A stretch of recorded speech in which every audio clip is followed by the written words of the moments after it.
At the peak, this North Scottsdale home was valued at over $1 million. Tomorrow, it's on the auction block after sitting on the market for months. The starting bid, $329,000. S&P Case-Shiller Home Price Index showed a decrease of 18.7%. The co-creator of the index says this decline may continue for some time. This time next year, I think housing will be on a positive trajectory, and of course that's a big plus for the economy. Mixed bag on the real estate front today, with housing starts falling to their lowest level since 2009 for December, while building permits. Well, the areas that are going to be more depressed for longer would include the areas that have been hit hard with foreclosures, the obvious areas like Florida, Arizona, Nevada. We have to look to really kind of read the tea leaves as to where the housing market is headed. Good afternoon, Arizona. My name is Steve Rundle with Dwellings Realty Group. Here today in studio, this is your Arizona Real Estate Radio. Coincidentally, our website is azrealestateradio.com. As always, Sean, Andrew, how you doing this afternoon, guys? Doing great. How are you? Doing great. Good afternoon. Andrew, you mentioned earlier that you're going to sing a new jingle for us. Yeah, I haven't made it up yet. So. Well, stay tuned, folks. We're going to have that in the next couple of weeks. Andrew's going to perform our new jingle for the show. Well, we got a cool thing with our show. 1912 is our phone number here, and that's Arizona's birth date. And it's pretty cool to be talking about Arizona, caring about folks who live in Arizona, and I have a nice, easy phone number of 1912, 999-1912. What's the full phone number that people can call in on? What's the full number? Well, actually, there is only one area code in Arizona if you're a purebred Arizona, yeah. And that's 602. 602 is the only area code. The other ones have morphed, but so it's 999-1912, which is Arizona's birth date. A lot of people do know that because next year is our centennial in Arizona. So if they just call 602-999-1912. I'm a Nuevo Arizonian. Yeah, I'm so Nuevo. I have a 480 number. Oh, right. And I don't. I have a 602 number. Hey, good for you, Sean. Nice. See, I'm trying to stay natural here with the, natural. the native. Vintage. Just don't get too natural. Total vintage. Don't go too natural. At least not in studio. These are leather chairs here, buddy. But hey, guys, it's always great to be talking real estate, talking economy, talking anything here to our audience and answering questions and educating people. And today, the last two shows, the last couple of days, we've been talking about buying and investments. And maybe we want to flip it around today and then let's talk about some of the selling stuff that's going on. We're in an economy that everyone frowns upon the real estate market. And from a buyer's perspective in Arizona, really, we've talked the last couple of days where we think that's just not the case. It's a great time to buy. But what about selling? Is it a great time to sell? And, I think personally it's a great time to sell, even though our properties are over encumbered in a lot of cases. But more and more, we're seeing people open to the fact that, hey, look, maybe it is a good time to sell right now, because if I don't sell today, guess what? I'm going to be stuck with this property for the next, who knows, 4, 5, 20 years before I make up the abilities, especially on the higher end stuff. Those values really, we haven't seen any bottom yet. But on the lower end stuff, we kind of know where that is.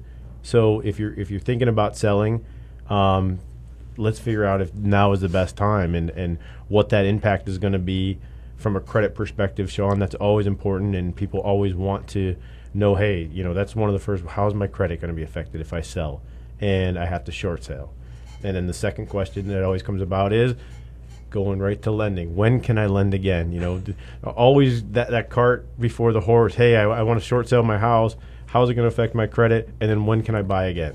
And so that's, those are really important questions, probably some of the number one questions we get here on the show and through our website. And we want to address that. We want to talk to people about it. We want to make sure that they're informed as to what's going to happen, how's it going to impact them, when is it going to be viable for them to actually purchase again?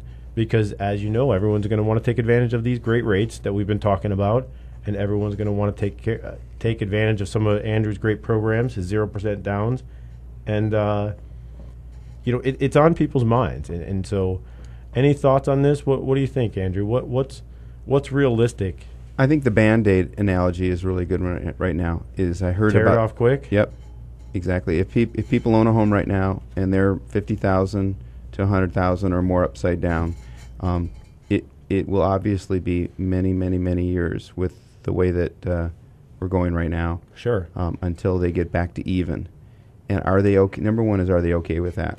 Right. And I talk to people all the time. I'm sure you have about the same conversation I do with folks when they call in. I think I talk to you about it every day in regards to our clients are just asking the same questions all the time. But I get people that want to refinance, and they're like, hey, I got 50,000 in my 401k. I could bring that money to the closing, buy my, lower my mortgage and all that. But then I feel like I'm giving up my retirement. I don't want to do that. Right. They just really, it's a struggle. What do I do when I'm upside down in my home? And if they're okay living in that home for the next 10, 15, 20 years, knowing that they may not be able to sell it for a profit, sure, keep the home. If Well, if that is a special home to them, if that's a special neighborhood, if their budget's okay, keep it. But if any of that bothers them, that they're going to have to live there for at least 10 years or longer, if any of that thought bothers them, that they will be upside down for a decade plus or minus. That's a long time in life to be stuck. Be house poor. House poor. Yeah, or just stuck, can't even move. You don't have any options to do anything. So I ask people that hard question, and what's really interesting? People's responses.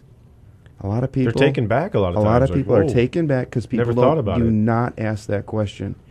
And if people right now are listening and they have not been asked that question, we're asking it now.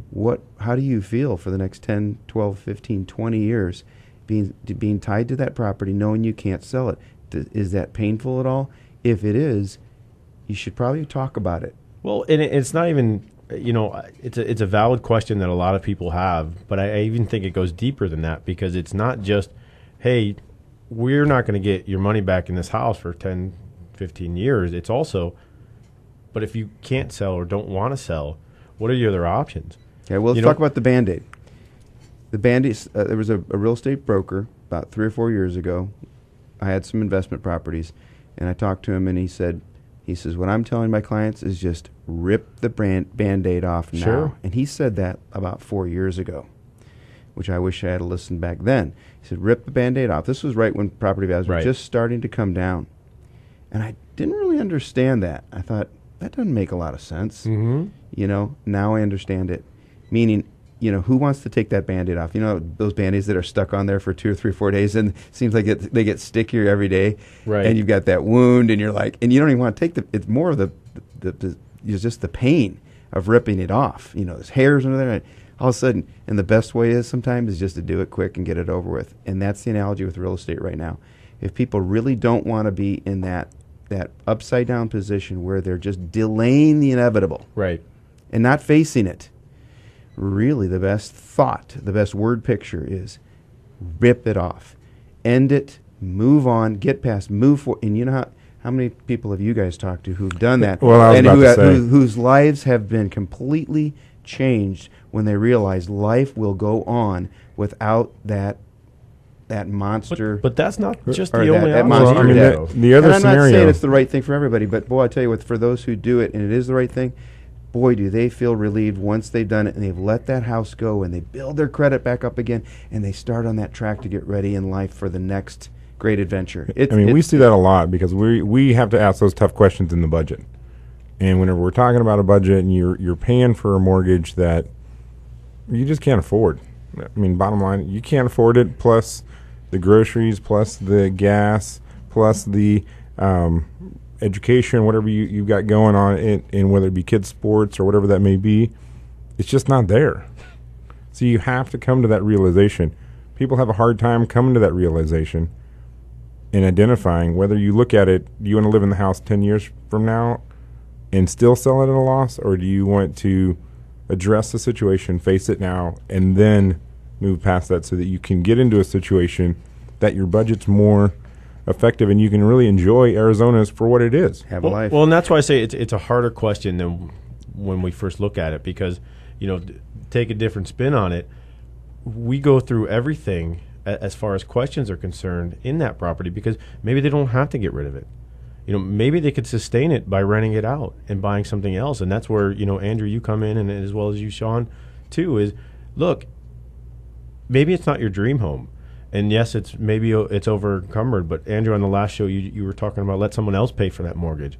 Maybe there is a possibility. Maybe we can look at the rents in the area and go, look, we can probably break even, and you have the income, and you can go out and buy another house and move into that house and save this as an income producing property and break even on it. That happens a lot. And pay it off. And if you have some extra income, maybe making a little bit of extra contribution to principal to pay it off in a sooner rather than later time frame, maybe 12 years as opposed to 30, or by making an extra principal payment. Okay, wait a minute here. So we've just given 3 different scenarios here that were from left field, one of them. One of them was from the dugout, and one of them was from the pitcher's mound. Absolutely. So everybody's got tons of options, but you have to ask that question. You got to go through every possible scenario, in my opinion, to figure out what's best. Let's first say, hey, look, what do you want to do? What do you want to do? I want to get rid of the house. Well, why do you want to get rid of the house? Well, because it's $200,000 upside down. Great. Well, how's your income? Let's now start there, and let's start working through logistical processes. And where would you move? Well, that's it. And why would you want to move? Well, and can they afford it? I mean, just because your house is upside down doesn't mean you lost your job and you don't have any income. It just means your house is upside down. Yeah. So how can we get out of that? Maybe I will retrain your thinking to make sure that you use all your assets as assets instead of using them as liabilities. That's it. We're all going through a retraining process right now. We're all going through restructuring process, not just from the government housing, standpoint, but all the way down to a aspect personal of our life. Now we got to think about level. it. We got to get more creative. Is what it is. Maybe it's you offer it to a family on an option to purchase at a later date. Maybe 3, 5. Maybe it is their dream house, but not yours because you're planning on growing a family, and maybe these guys are coming out of a short sale or a foreclosure, and they still want to purchase. They have the income. They'll put a nice down payment on. They want to lease option it. I mean, there's all kinds of different options. Maybe it's seller financing that covers the property and covers the cost of the property. So there's different ways to do things. It's just what piece can we grab from over here and what piece can we grab from over here and put it together and make it work for you. Is there seller financing out there Absolutely. for people? And it's becoming more prevalent today than one of the it has. largest facilities is located here in Arizona. I mean, nationwide, the facilities are here in Arizona, right here in Phoenix. That I want to explore a little bit more with you, Sean, when we come back from the break. Definitely. Check us out on the web, azrealestateradio.com, or give us a call at 602-999-1912. We'll be back in a few.